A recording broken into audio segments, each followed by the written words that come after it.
میں تو تیرے دروازے پہ آج آیا ہوں, پوری دیہڑی بھی نہیں لگائی, زور سے سر ڈیوٹی کی ہے, اللہ تیری تھوڑی مزدوری کا اتنا اجر ملتا ہے, خدایا تو اتنا نوازتا ہے. فرمایا اللہ میں محنت بھی کروں گا, کام بھی کروں گا, لیکن دنیا کی مزدوری تھوڑی کروں گا, مالک تیری عبادت زیادہ کروں گا. بھائی یاد رکھو, ہم ساری زندگی لوگ قبروں میں چلے گئے, مسجد نہیں آئے, قبروں میں الہاکم التکاثر حتی زرتم المقابر, قبر میں جانے کا ٹائم آیا, لوگوں کی نمازیں پڑھ دی گئیں, پر لوگوں نے نمازیں شروع نہیں کی, نمازیں پڑھ دی گئی. کہیں لے جاؤ, شادی کا موقع ہے تو وہ کراچی جانے کو تیار ہے, لیکن چند فرلانگ پہ مسجد ہے, مسجد جانے کو تیار ہے. اللہ کے ولی کی علامت ہے, وہ عبادت گزار ہوتا ہے. اور جو نہ نماز پڑھے نہ نماز پڑھائے, وہ زندیق تو ہو سکتا ہے, پیر ہو سکتا, میں ذمہ داری سے کہہ رہا ہوں, زندیق تو ہو سکتا ہے پر پیر ہو سکتا بالکل. وہ کہتا ہے میں تکبر کرنے والوں کو پسند نہیں کرتا, وہ کہتا ہے فسادی پسند نہیں ہے, وہ فرماتا ہے کہ راہوں میں کجی کرنے والے پسند نہیں ہیں, وہ فرماتا ہے کہ بدعہدیاں کرو گے تو میں صبح قیامت تم سے سوالات کروں گا. اللہ تبارک و تعالیٰ بہت ساری چیزوں کو ناپسند کرتا ہے, ناراض ہو جاتا ہے.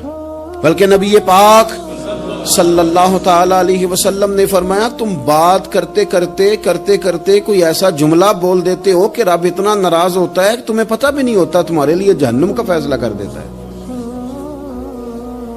اس لیے پہلے تولو پھر بولو, خود اپنے لفظوں کی تو تم پہرے داری کرو نا کہ میں کیا کہہ رہا ہوں. کوئی ایسا جملہ, کوئی ایسی بات وارث شاہ مان کری نہ وارثاں دا, کوئی ایسی بات نہ تمہاری زبان سے نکلے.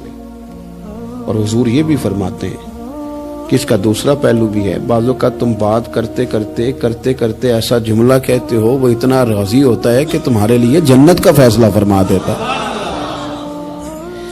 مسلمان کو اب یہ حکم ہے, اس ساری گفتگو کا نتیجہ یہ ہے کہ وہ اپنے جذبات پر, خیالات پر, نگاہوں پر, زبان پر, کانوں پر تھوڑی توجہ دے, بے لگام نہ بنے, بے ترتیب نہ بنے, جو طبیعت میں آئے کر نہ گزرے, تھوڑا سا نہ سوچے سمجھے اور تھوڑا سنبھل کے چلے. کبھی ان کاموں کی طرف نہ جائے جن سے رب ناراض ہو جاتا ہے, ان کاموں کی طرف بڑھے جن سے اللہ راضی ہوتا ہے. میرے نبی پاک صلی اللہ تعالی علیہ وآلہ وسلم نے ارشاد فرمایا, بعض احادیث میں لفظ یہ ہیں کہ اللہ اپنے بندوں کو دیکھ کے مسکراتا ہے جو اس کی شان کے لائق ہے. جس ترتیب سے ہم مسکراتے ہیں, جس ترتیب سے ہم روتے ہیں, جس ترتیب سے ہم کسی بات کا اظہار تشکر کرتے ہیں, خدا ان باتوں سے پاک ہے. اب بہت ساری حدیثوں میں آیا کہ وہ مسکراتا ہے, تو کیا مطلب ہے مسکرانے کا؟ تو علماء تفسیر نے لکھا ہے مسکرانے کا مطلب یہ ہے کہ وہ بڑا ہی راضی ہوتا ہے اپنے بندے سے, بڑا راضی ہوتا ہے, یہ مطلب. ایک تو مسکرانے کا مطلب یہ کہ وہ بڑا راضی ہو گیا, وہ مسکرا دیا اپنے بندے پہ. اور ایک اس کا معنی خود نبی پاک صلی اللہ تعالی علیہ وسلم نے بیان فرمایا. مسند امام احمد بن حنبل میں حدیث ہے, حضور سید عالم علیہ السلام سے صحابہ نے پوچھا یا رسول اللہ شہید تو بڑے لوگ ہوتے ہیں, شہیدوں میں افضل کون ہے؟ تو اللہ کے حبیب علیہ السلام فرمانے لگے وہ والا بندہ جو ڈٹ گیا تھا کافروں کے مقابلے میں, وہ ہلا نہیں, پوری طرح ڈٹ کے جو لڑا وہ شہداء میں افضل ہے. حضور فرماتے ہیں وہ جنت کے بالا خانوں میں سیر کرے گا اور رب اسے دیکھ کے مسکرائے گا, رب اسے دیکھ کے مسکرائے گا, اللہ تعالیٰ مسکراتا ہے اسے دیکھ کے. اور اگلے جملے میں حضور نے وضاحت کر دی, فرمایا جب رب دنیا میں کسی پر مسکراتا ہے نا تو اس کا معنی یہ ہے کہ قیامت میں پھر اللہ اسے حساب کوئی نہیں لے گا. جس پر اللہ دنیا میں مسکرا دیا اس سے کوئی حساب, تو وہ کام ڈھونڈنے چاہیے نا جس سے اللہ مسکرائے. ویسے کبھی ہم ایسا کرتے ہیں کہ نہیں کہ کسی کو راضی کیا جائے؟ یہ کام ہم کرتے ہیں کہ ہماری کمپنی کا جو سربراہ ہے وہ ہم سے راضی رہے, جس ادارے میں ہم پڑھاتے ہیں اس ادارے کا بڑا ہم سے راضی رہے. یہ کرتے ہیں ہم, اس کے لیے کچھ نہ کچھ ہیلے بہانے ہم کرتے ہیں. برادری, قبیلہ, علاقہ, بستی, لوگ کسی طریقے سے ہمارے ساتھ مطمئن رہیں, کرتے ہیں نا یہ سارے کام. اس میں تھوڑی مشکل بھی ہمیں آتی ہے لیکن کرتے ہیں. کیا کریں, گھر میں بھی کئی دفعہ ایسا ماحول بنانا پڑتا ہے. چلیں ایک اور میٹھی مثال دیتے ہیں, زیادہ سمجھ میں آئے گی. چھوٹا بچہ خوش رہے, آپ اس کے لیے محنت نہیں کرتے. وہ چھوٹا ہے, اس کو خوش کرنا فرض ہے ابا پہ, لیکن وہ کہتا ہے کہ میں نے موٹر سائیکل لینا ہے. چھوٹا ہے, چلا ہی نہیں پائے گا, تو ابا پھر اسے راضی کرتا ہے, کہتا ہے بیٹے چھوٹا سائیکل لے لے, چل میں تجھے اڑانے والا جہاز لے دیتا ہوں. مقصود کیا ہے کہ اس کو ناراض نہیں کرنا, یہ روئے نہ, اس کا دل نہ ٹوٹے. ہو یارو سنو نا میں کیا کہہ رہا ہوں. اگر چھوٹے بچے کے لیے وہ چیزیں ڈھونڈتے ہو, میرے ابا جی نا اپنے نواسے کے لیے کھلونا لے کے آئے, تو بچہ بڑا ہی کھیلا, تو ابا جی کہنے لگے لو پیسے پورے ہو گئے میرے. بچے کو پسند بڑا ہے نا, پیسے پورے کر چھڑے نے, دیکھو نا جی کتنا اس کو راضی ہوا ہے. تو انسان کیا کرتا ہے کہ کوشش کرتا ہے, چھوٹا بچہ بھی ناراض نہ ہو تو وہ چیزیں وہ ڈھونڈتا ہے کہ اس کو کیا پسند ہے, چاکلیٹ لے جاؤں, فلاں چیز لے جاؤں, آئس کریم لے جاؤں. تو ایک بچے کے لیے, گھر کے لیے, سربراہ کے لیے اتنی محنت کرتے ہو, تو وہ کام بھی ہمیں ڈھونڈ کے تلاش کرنے چاہیے نا, جس سے رب راضی ہوتا ہے, اللہ راضی ہوتا ہے. بتاؤں وہ کون کون سے کام ہیں؟ نبی کریم صلی اللہ تعالی علیہ وسلم نے ارشاد فرمایا 3 لوگ ہیں جنہیں دیکھ کے رب مسکراتا ہے. یا رسول اللہ صلی اللہ علیہ وسلم وہ کون کون سے؟ تو محبوب فرمانے لگے, ایک وہ بندہ ساری مخلوق سوئی ہے, آدھی رات ہے, رات کا پچھلا پہر ہے, اس نے اٹھ کے وضو کر لیا, مصلی پہ کھڑا ہو گیا خدا کی یاد میں. فرمایا اسے دیکھ کے رب مسکراتا ہے جو اس کی شان کے لائق ہے. مسکراتا ہے اللہ. یہ تو سونے کا ٹائم تھا, یہ تو گہری نیند آنے کا وقت تھا, رات کا پچھلا پہر. رات پوے تے بے درداں نو نیند پیاری آوے, تے درد منداں نو یاد سجن دی ستیاں وی آن جگاوے. اور ساون کی کالی راتوں میں جب بوندا باندی ہوتی ہے, وہ راتوں کو اٹھ اٹھ روتے ہیں جب خلقت ساری سوتی ہے. اللہ مسکراتا ہے. اور سننا میرے بھائی, میرے نبی پاک صلی اللہ تعالی علیہ وسلم فرماتے ہیں جب مسلمان نماز کے لیے صفیں بناتے ہیں نا, ترتیب لگ رہی ہوتی ہے, اب اللہ کی بارگاہ میں کھڑے ہوں گے, قیام کریں گے, رکوع کریں گے, سجود کریں گے. فرمایا جب مومن صفیں بناتے ہیں تو رب دیکھ کے مسکراتا ہے, مسکراتا ہے. کمال ہو گئے عروج بندگی کا, جب بندے کو دیکھ کے رب مسکرائے. خدا بندے سے خود پوچھے بتا تیری رضا کیا ہے, مسکراتا ہے. اور میرے نبی پاک علیہ السلام فرماتے ہیں جب مجاہد جہاد کے لیے صفیں سیدھی کرتے ہیں, آج تو یہ رب کے نام پہ مرنے ہی آ گئے, یہ صفوں میں کھڑے ہوں گے, ترتیب سے لڑیں گے, ترتیب سے گلا کاٹیں گے کافروں کا یا شہادت لیں گے. فرمایا جب جہاد کے لوگ صفیں بناتے ہیں تو رب انہیں دیکھ کے مسکراتا ہے. کتنے نصیبوں والا وہ بندہ ہے جسے دیکھ کے مسکرا دیا. او یار کبھی تیرا بیٹا تیرے سامنے مسکرائے نا چھوٹا, تو تیرا دل باغ باغ ہو جاتا ہے. تیری ماں بیمار کسی ایک دن صحیح طرح ہنس پڑے تو طبیعت خوش ہو جاتی. مجھے بتاؤ نا جس کا رب بھی اسے دیکھ کے ہنس پڑے, جو اس کی شان کے لائق ہے, کیا اس بندے کے نصیبیں ہیں, کیا اس کے مقدر ہیں. آپ اس مقام پر اپنے آپ کو لائیں. اب دیکھیں نا یہ حدیث آپ نے سن لی, اب ہم نے نا اس طرح صفحے نہیں بنانے جس طرح ساری دنیا, اب ذرا صفحے بھی شوق سے بنائیں گے. آپ ذرا تھوڑا سا شوق پیدا کریں گے, بھئی یہ تو میں وہ کام کرنے لگا ہوں جسے دیکھ کے رب مسکراتا ہے. نبی پاک صلی اللہ علیہ وسلم نے فرمایا جب کوئی بندہ توبہ کرتا ہے نا, ہم توبہ کا رٹا لگاتے ہیں, یا اللہ میری توبہ یا اللہ. اور توبہ کا تو مطلب یہ ہے کہ پچھلے گناہوں سے پکی توبہ, آج کے بعد یہ غلطی نہ کرنے کا پکا وعدہ. تو نے ساری شب برات رو کے گزاری ہے, بتا سویرے جھوٹ جوڑنے کا ارادہ ہے تیرا, آج کے بعد رشوت تو نہیں نہ لے گا, ملاوٹ تو نہیں نہ کرے گا, یہ توبہ ہے. اور اگر سارے کام اسی طرح کرنے تو پھر یہ توبہ کا رٹا ہے, جتنا مرضی لگاؤ. حضرت علی بن ربیعہ رضی اللہ تعالیٰ عنہ فرماتے ہیں میں مولا علی کے ساتھ تھا, مقام حرہ کی طرف جا رہے تھے, حضرت علی نے ہاتھ اٹھا کے دعا مانگی ہماری تعلیم کے لیے, ورنہ حضرت علی ہم صحابہ کو محفوظ عن الخطا تو مانتے ہیں نا. ہاتھ اٹھا کے کہا اے اللہ ہمارے گناہ بخش دے, تیرے علاوہ کوئی معاف کرنے والا نہیں. اور پھر حضرت علی آسمان کی طرف دیکھا اور دیکھ کے نا حضرت علی بن ربیعہ کو تو مسکرائے. حضرت علی بن ربیعہ کہنے لگے حضور مسکرائے کیوں ہو؟ فرمانے لگے ایک دن میں حضور کے ساتھ اسی طرح آیا تھا, اسی طرح حضور نے دعا فرمائی تھی ہماری تعلیم کے لیے، اور پھر حضور مجھے دیکھ کے مسکرائے تھے اور فرمایا جب کوئی بندہ رب کی بارگاہ میں اس طرح استغفار کرتا ہے تو رب مسکراتا ہے اور مسکرا کے فرماتا دیکھ لو میرے بندوں کو پتا ہے کہ میرے علاوہ معاف کرنے والا کوئی نہیں، انہیں پتا ہے، تم اس کی بارگاہ میں رجوع تو لاؤ، آؤ تو صحیح دو آنسو لے کر۔ اقبال کہتے ہیں کہ موتی سمجھ کے شان کریمی نے چن لیا، قطرے دو گرے میرے ار کے انفعال کے، دو میں نے آنسو بہائے تھے تو اس کے کرم نے تو موتی سمجھ کے چن لی۔ سنو نا حضور اس استغفار کو اللہ کو یار رات کو توبہ کر کے سونا چاہیے ہمیں۔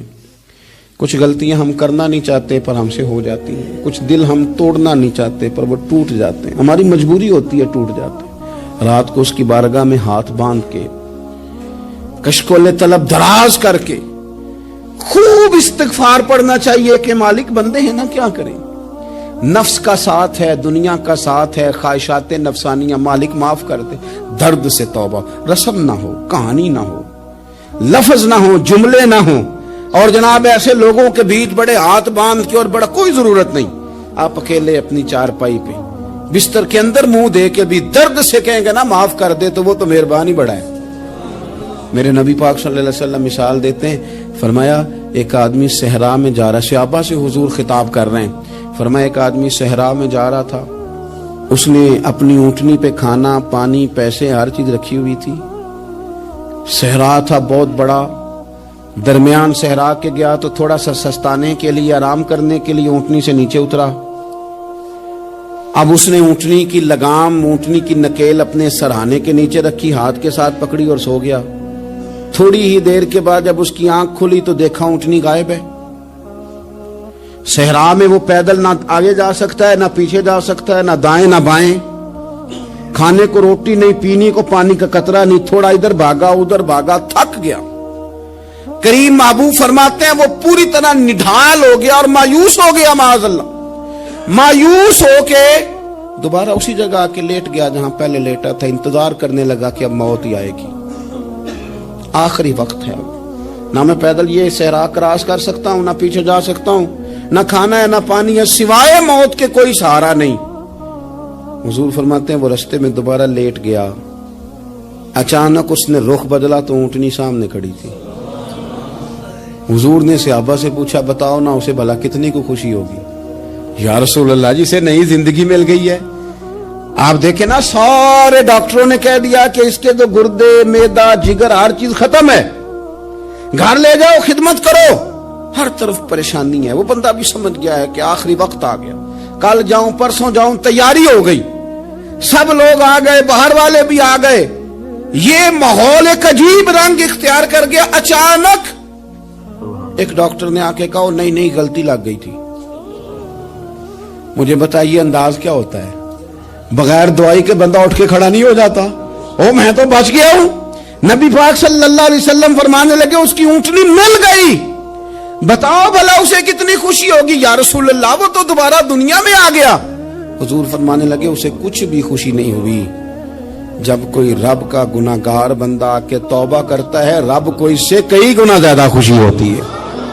میرا بندہ آ گیا ہے، میرا بندہ آ گیا ہے، میرے گھر آ گیا، اس نے آنسو بہائے ہیں، اس نے کہا اللہ میں تیرا ہی تیرا ہی رزق کھاتا ہوں، تیری ہی زمین پہ رہتا ہوں، تیرے نام سے میری سانسیں چلتی ہیں۔ وہ آ گیا، فرمایا اس اونٹنی والے سے زیادہ رب کو خوشی ہوتی ہے جب گناہگار آ کے توبہ کرتا۔ گناہگاروں کے آنسو اس کی بارگاہ میں بڑے مقبول ہیں، لیکن ہم رسم ادا کرتے ہیں، توبہ نہیں کرتے، ہم اپنے آپ کے ساتھ دھوکہ کرتے ہیں، جھوٹ بولتے ہیں۔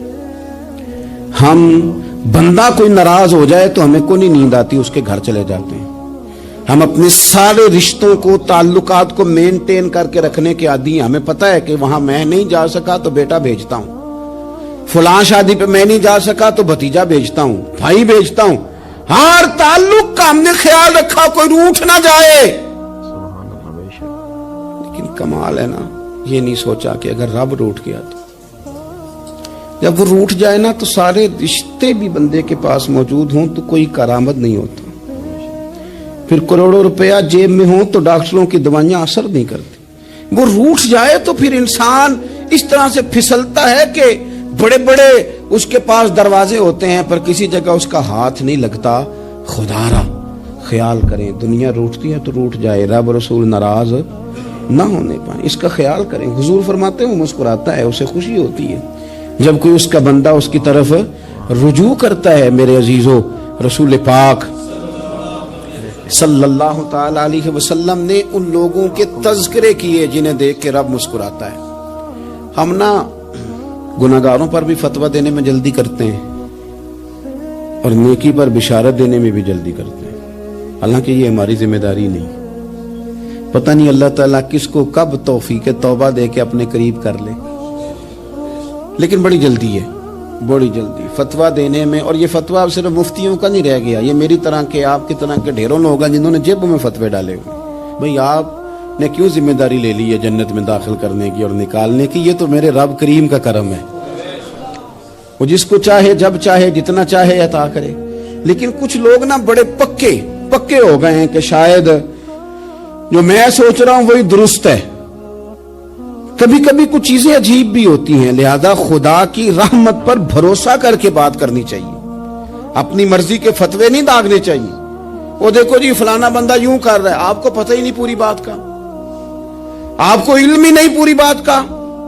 حضرت بہاءاللہ نقشبند بخاری رحمت اللہ علیہ فرماتے ہیں میں حج کرنے گیا تو وہاں میں نے ایک آدمی کو کروڑوں کا کاروبار کرتے دیکھا تو میرے دل میں خیال ہے یہاں بھی اللہ اللہ کرنی چاہیے تھی, دنیا داری کر رہا ہے. لیکن فرماتے ہیں حج سے فارغ ہوئے تو میں نے دیکھا وہی بندہ سارا کچھ رب کی بارگاہ میں خیرات کر رہا ہے اور سینکڑوں غریب حاجی ہیں جن کو پورے پورے خرچے دے رہا ہے. تو میں نے وہیں اپنی سوچ سے توبہ کی کہ میں کہاں تھا. بڑی جلدی کھڑے نہ ہو جائیں. حضرت حسن بصری رحمت اللہ تعالی علیہ ارشاد فرماتے ہیں کہ میں دریا کے کنارے گیا تو وہاں میں نے ایک شخص کو دیکھا, وہ اپنی ایک خاتون کی گود میں سر رکھ کے بیٹھا اور قریب ایک بوتل بھی پڑی ہے. میرے دل میں معاذ اللہ خیال آیا کہ دیکھو کس انداز میں ایک عورت کے ساتھ یہ ہے اور پاس بوتل بھی پڑی ہے, جانے شراب ہے. کہتے میں سوچ ہی رہا تھا کہ اچانک کی کشتی آ رہی تھی دریا میں, وہ ہچکو لے کھائے, کشتی میں 4-5 لوگ تھے, وہ دریا میں ڈوبنے لگے. وہ آدمی تیزی سے اٹھا, دریا میں چھلانگ لگائی, پہلے ایک کو نکالا, پھر دوسرا نکالا, پھر تیسرا نکالا, ایک بندہ رہ گیا. کہنے لگا حضور مجھے تو آپ نے گناہگار سمجھا ہے, میں تو بڑے غلط انداز میں یہاں بیٹھا ہوں, آپ نے جو سوچا چلیں گے چوتھا بندہ آپ نکالنا ہے, کرے نا یہ کام, کرے نا یہ کام. بڑے بھولے بھالے بڑے اللہ والے, ریاض آپ کو بس ہم ہی جانتے ہیں, اتنی جلدی فتویٰ. حضرت حسن بصری فرماتے ہیں میں پشیمان ہوا, میں نے کہا مجھے تیرنا نہیں آتا, تو دیر نہ کر, چوتھا ڈوب نہ جائے. پھر اس نے چھلانگ لگائی, چوتھا بھی نکال لایا اور کہنے لگا حضرت آپ نے جلدی کی سوچنے میں, یہ بی بی میری ماں ہے اور یہ سرکے کی بوتل ہے. ہم ماں بیٹے کا یہ مشغلہ ہے کہ یہ وہ جگہ ہے جہاں آ کے لوگ مسافر اترتے ہیں اور یہاں سے کسی کا گھر 100 میل ہے, کسی کا 200 میل ہے. ہم صبح سرکہ کھجوریں روٹیاں لے کے یہاں آتے ہیں, مسافروں کی نوکری کرتے ہیں, کوئی پریشان ہو تو مدد کرتے ہیں. حضرت خواجہ حسن بصری فرماتے ہیں میں نے معافی مانگی, ان سے بھی مانگی, رب سے بھی مانگی. انہوں نے مانگ لی نا, بزرگ تھے, پر ہم کو نہیں تیار مانگنے کو. ہم ہر وقت بدگمانیاں, وہ فلانا فلانے جرم کرتا تھا, میں اسے اب کیسے نیک مان لوں. بھئی اب وہ نمازی ہے, خدا کے گھر آتا جاتا ہے, اب اللہ کی بارگاہ میں حاضر ہوتا ہے. جب رب نے معاف کر دیا تو بھی سوچ بدل جا. سنیں حضور کیا فرماتے ہیں. نبی پاک صاحب الہلاک صلی اللہ تعالی علیہ وسلم فرماتے ہیں, مسند امام احمد بن حنبل دیکھیے, فرمایا رب اس وقت بڑا ہی مسکرائے گا جب قاتل بھی جنت میں جائے گا, مقتول بھی جنت میں جائے گا. یا رسول اللہ مقتول تو گیا, یہ قاتل کیسے چلا گیا؟ حضور فرماتے ہیں جائے گا, اور جائے گا اور رب مسکرائے گا جو اس کی شان کے لائق ہے. یا رسول اللہ کس طرح؟ تو نبی پاک صلی اللہ علیہ وسلم فرمانے لگے اس نے ایک مومن کو قتل کیا تھا, وہ شہید ہو کے جنت میں چلا گیا. اب اللہ نے بعد میں اسے توبہ کی توفیق دے دی. پہلے اس نے کلمہ پڑھا, پھر یہ میدان میں اترا, کافروں سے لڑا, یہ شہید ہوا, اور رب نے اسے بھی جنت دے دی. قاتل بھی جنت میں, مقتول بھی جنت میں. اور بات اتنی انوکھی ہے کہ رب دیکھ کے مسکرا رہا ہے جو اس کی شان کے لائق ہے. ہم جلدی میں ہیں, ہم انتظار نہیں کر رہے کہ شاید توبہ کر جائے, ہم انتظار نہیں کر رہے. لیکن میرے عزیز